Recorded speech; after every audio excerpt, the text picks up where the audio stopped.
Assalamualaikum warahmatullahi wabarakatuh.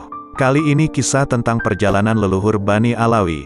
Beliaulah As-Sayyid Al-Imam Al-Habrur Humam, Zul Aqlil Kabir wal Kolbi Mustanir, Abu Syuyuh Ainus Sadatil Akabir, Aslul Nujum Az-Zawahir, penghidup sunnah nabawi dari kepunahannya, Sihabuddin Al-Muhajir Ahmad bin Isa bin Muhammad bin Ali bin Jafar As-Sodiq. Beliau, semoga Allah memberi imbalan atas jasa-jasa beliau terhadap kita semua, termasuk sosok yang memiliki budi luhur yang tinggi, kepribadian yang luar biasa, kedermawanan dan kemurahan hati yang luas, yang terbebas dari berbagai sifat yang buruk. Beliau berasal dari Irak, tepatnya di kota Basrah. Setelah nilai-nilai ibadahnya semakin sempurna, batin beliau telah terpancari cahaya kewalian, disertai rahasia keistimewaan, juga akal pikiran yang besar, dan karena rahasia asal-usul yang baik, nampaklah di hadapan beliau hakikat dampak dari segala perkara, terkuaklah bagi beliau hakikat kehidupan dunia dan akhirat beserta dampak baik dan buruknya.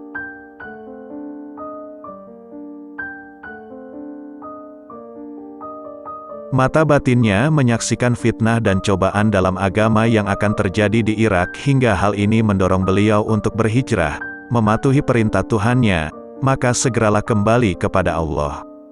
Sesungguhnya aku seorang pemberi peringatan yang nyata dari Allah untukmu. Al-Quran Surat Az-Zariyat, ayat 50.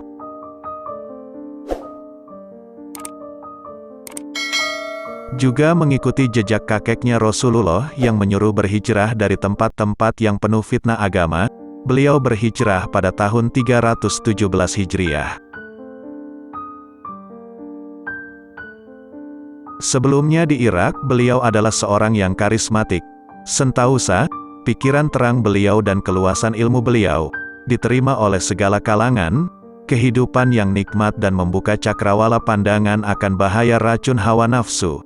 Juga menguak pandangan bahwa kebahagiaan terbesar dan kedudukan tertinggi ialah kelezatan memandang kepada wajah Allah yang maha tinggi. Hal inilah yang membuat hati beliau tidak menginginkan apapun selain kenikmatan ini. Sehingga beliau berhijrah untuk menyelamatkan diri, agama, dan keluarganya, juga setelah berunding dengan kerabat dan para sahabatnya tentang tempat yang akan beliau tuju untuk menuju ridho Tuhannya. Inilah yang membuat beliau rela menanggung segala kepayahan semata-mata untuk mencari pahala besar keridhoan Tuhan, di samping melarikan diri dari kesenangan duniawi menuju kehadirat keridhoan Allah untuk mencari kebahagiaan tertinggi, dan kedudukan yang tinggi melalui susahnya hidup di negeri orang.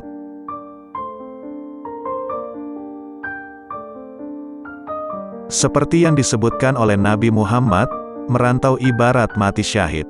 Dengan tekad yang bulat beliau berhijrah bersama keluarganya dari kota Basrah menuju kota Madinah. Setelah itu berpindah lagi ke kota Mekah dan pada akhirnya beliau berpindah ke desa-desa di Yaman. Dari satu desa ke desa lainnya hingga pemberhentian terakhirnya di Provinsi Hadramaut dan keturunan beliau bertempat di kota Tarim. Beliau dalam menghadapi segala urusannya selalu mengedepankan permohonan pilihan terbaik dari Allah. Beliau sering melakukan sholat istikharah berkali-kali. Hal ini semua berdasarkan ilham dan isyarat ilahi, terutama dalam menempatkan dan meneruskan keturunan Nabawi Al-Alawi di daerah yang terlindungi ini berkat Rasulullah. Hal ini dibuktikan oleh mimpi salah seorang. Bermimpi melihat Rasulullah berpesan kepada penduduk Tarim, "Sesungguhnya kami memiliki titipan pada kalian. Barang siapa yang membuatnya marah berarti ia telah membuat kami marah, dan barang siapa yang membuatnya senang berarti ia telah membuat kami senang." Mengenai keturunan ini, Sayyidina Syekh Al-Imam Abu Bakar Al-Alawi mengatakan dalam syairnya, "Betapa agungnya para sa'ada yang mana dalam nasab mereka mengemban kemuliaan yang sangat agung, terus bersambung dan tinggi. Merekalah Bani Alawi, kalangan mulia, hingga berkat mereka kota Tarim berikut penghuninya menjadi mulia dan dibanggakan." Para pecinta dan tetangga mereka menjadi terangkat berkat kemuliaan mereka. Anugerah kemuliaan siraman mereka senantiasa meliputi yang jauh juga.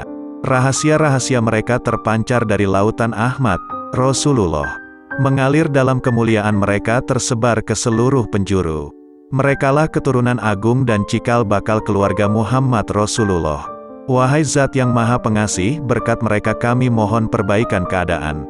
Liputilah kami kemuliaan, kelembutan dan keridhoan-Mu dan tutupilah segala aib kami serta ampunilah dosa-dosa kami.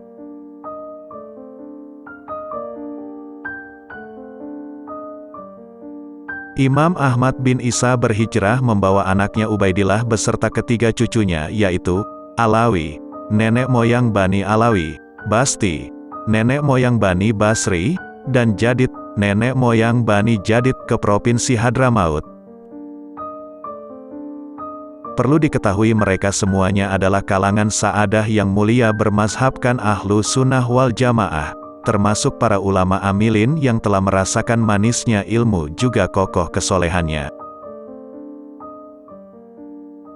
Syekh Al-Imam Fadl bin Abdullah bin Fadl berkata, "Aku bersyukur kepada Allah, karena sebuah perkataan yang terucap dari lisanku, barang siapa yang tidak berprasangka baik kepada Bani Alawi, maka pada dirinya tidak ada kebaikan sama sekali." Beliau memiliki rasa cinta dan ketulusan yang murni kepada Bani Alawi. Beliau dikenal sebagai orang yang selalu takut kepada Allah, selalu introspeksi diri, sangat waro, dan menjauhi segala perkara yang tidak ada manfaatnya. Meski demikian beliau banyak memuji kalangan Bani Alawi juga sangat menghormati mereka. Bahkan beliau mencela orang-orang yang melalaikan kedudukan mereka, hingga pernah beliau mengecam orang yang menghinakan mereka. Inilah bukti nyata bahwa beliau benar-benar menyelami hakikat ilmu agama. Hati beliau dipenuhi keteguhan mengikuti jejak Rasulullah, dan mata batin beliau telah tersingkap hijab-hijabnya untuk dihiasi hakul yakin. Suatu kali Syekhona Sultanah binti Ali Al-Zubaidi pernah bermimpi melihat Nabi Muhammad memasuki rumah salah seorang Ba'alawi sambil berkata, "Inilah rumah para kekasih, inilah rumah para kekasih."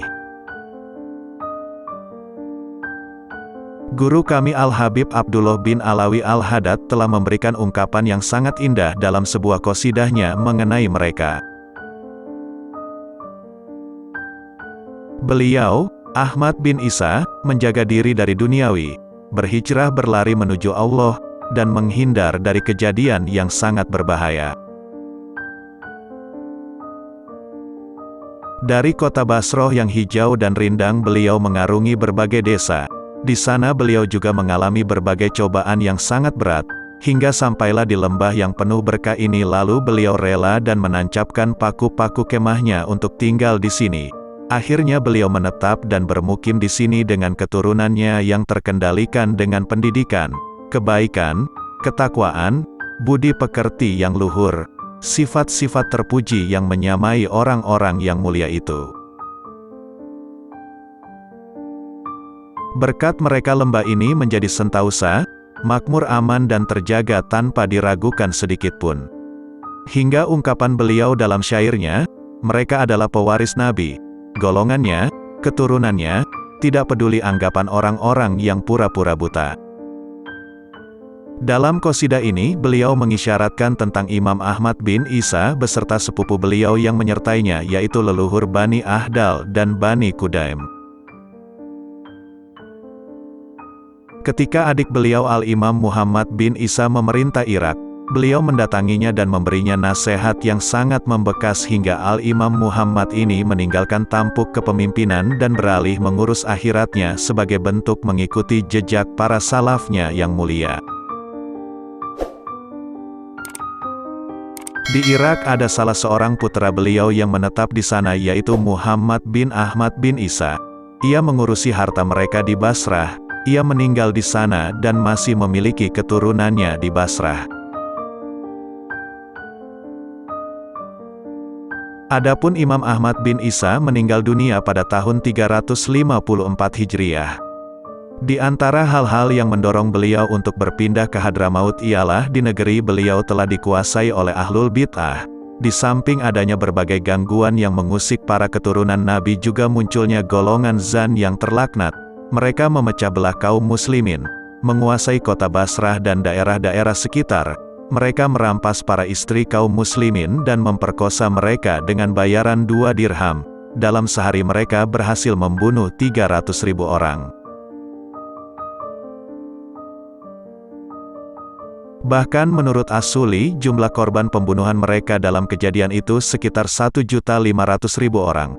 Pemimpin mereka Bahbul mengaku dirinya adalah Ali bin Muhammad bin Ahmad bin Ali bin Isa bin Zainal Abidin.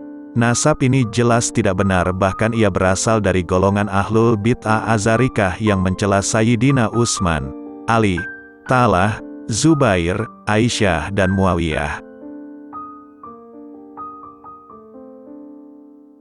Yang memegang kursi khalifah kala itu adalah Al-Mutamid bin Al-Mutawakil, khalifah yang selalu mengumbar hawa nafsunya dalam kenikmatan, sedangkan urusan kerajaan dipegang oleh saudaranya Al-Muwafaq. Ia diperangi dan dibunuh oleh Bahbul. Lalu timbullah bencana berhembusnya angin kuning, kemudian berubah menjadi hijau lalu menghitam ke berbagai negeri. Setelahnya timbullah cuaca dingin yang mencekam hingga menghasilkan bongkahan es. Berat bongkahan itu seukuran uang 150 dirham. Tak selang berapa lama mereka dihujani bebatuan hitam dan putih. Sedangkan di Bahrain, muncullah golongan ahlul bid'ah Al-Qurmuti di bawah pimpinan Abu Said Al-Qurmuti yang dinisbatkan pada salah satu desa di Wasit. Kelompok ini semakin banyak lalu bergabung dengan sisa golongan Zan. Kemunculannya sekitar tahun 280 Hijriah dan berlangsung hingga ia meninggal sekitar tahun 360 Hijriah. Golongan ini menyerang Basrah tahun 287 Hijriah. Kala itu mereka dihadang oleh Al-Abbas Al-Ganawi bersama 10.000 pasukannya, tetapi ia dan pasukannya berhasil dihancurkan oleh golongan Al-Qurmuti. Ia sendiri dibunuh, dibakar, sedangkan pasukannya ditawan. Selanjutnya golongan ini menyerang Al-Mu'tazid lalu menyeberangi lautan dan membuat berbagai kerusakan. Kala itu angin keras berhembus ke Basrah hingga mencabut kebanyakan pohon kurma di sana dan timbullah berbagai macam penyakit di Irak di tahun 300 Hijriah. Di samping munculnya anjing-anjing dan serigala kelaparan yang menyerang penduduk Irak hingga menimbulkan banyak korban, Irak menjadi semakin hancur dengan masuknya golongan Al-Qurmuti ke Basrah. Di sana mereka membunuhi orang-orang, merampas dan menawan mereka, merusak kehormatan kaum wanitanya. Dikarenakan putus asa banyak orang yang melemparkan diri ke laut. Hal ini juga terjadi tahun 300 Hijriah. Pada tahun 309 Hijriah terjadi berbagai macam fitnah dan kegentingan di Irak. Al-Husain bin Mansur Al-Halaj terbunuh di kota Baghdad, lalu pada tahun 317 Hijriah, Imam Ahmad bin Isa berhijrah bersama keluarga dan handai taulannya. Di antara handai taulan beliau adalah Muhadam, seorang Arab Basrah dan termasuk pembantu pilihannya. Begitu juga Syawih. Mereka semua memiliki keturunan yang terhormat di Hadramaut. Sebelumnya telah kita ketahui beliau juga disertai oleh leluhur Bani Ahdal. Berbicara tentang Bani Ahdal, sebenarnya kalimat Al-Ahdal berasal dari kata hadalah yang sedangkan menurut Imam Al-Faqihi, dinamakan Al-Ahdal karena menunjuk ke jalan Tuhan.